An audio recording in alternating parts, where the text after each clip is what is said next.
तपाईँलाई थाहै छ है त भुटान तपाईँको प्रायः जस्तो भुटान तपाईँको बुद्धिज्म प्लेस हो भनेर र बुद्धिज्म प्लेसमा पनि तपाईँले शिवजीको दर्शन लिन सक्नुहुन्छ। यहाँ मुनि तपाईँको सानो पोन्ड पनि रहेछ। पोन्डमै पर तपाईँको सानो है मन्दिर, किनकि अहिले प्रायः तपाईँको बन्द रहेछ। कहिले खोलिन्छ? माघ सङ्क्रान्तिको दिन, माघ 1 गते।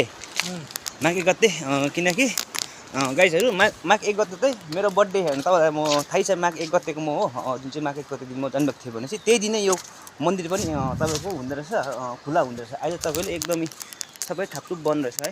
तपाईँ पनि यो मन्दिरहरू हेर्नुहोस् है, एकदमै मजाले साफसुग्घर चटाकचिटिक राखेर। र तपाईँहरू पनि आसाममा जब आउनुहुन्छ यो जग्गामा आयो भने जब यो भुटान बोर्डरकै छेउमा पर्छ, तपाईँलाई केही पनि लाग्दैन। त्यहाँदेखि तपाईँको जस्ट एउटा भोटर कार्ड आधार कार्ड सो गर्नुपर्ने रहेछ। तपाईँहरू पनि आएर माघ 1 गते त जसरी पनि यो जग्गामा त तपाईँहरू आउनु नभुलिनु होला, किनकि यो जग्गामा माघ 1 गते त एकदम भव्य रूपले भोले बाबाको पूजा हुँदैछ। तर हामी त दर्शनको लागि खालि यहाँदेखि दर्शन गरेर हामी त अघि यो गेटबाट इन्ट्री लिएको थियो भने हामीले एक राउन्ड दर्शन गऱ्यौँ। र तपाईँहरूलाई पनि यति भन्दै मेरो यो छोटो यो भुटान बोर्डरदेखि यो हाम्रो है भैरवकुण्डको शिव मन्दिरको जुन चाहिँ भिडियो छ त्यसमा तपाईँलाई थ्याङ्क्स फर वाचिङ भन्दै and visit Bhutan and Assam border guys भन्दै मेरो यो भिडियोलाई यहाँ समाप्त गर्न चाहन्छु। Thanks for watching guys.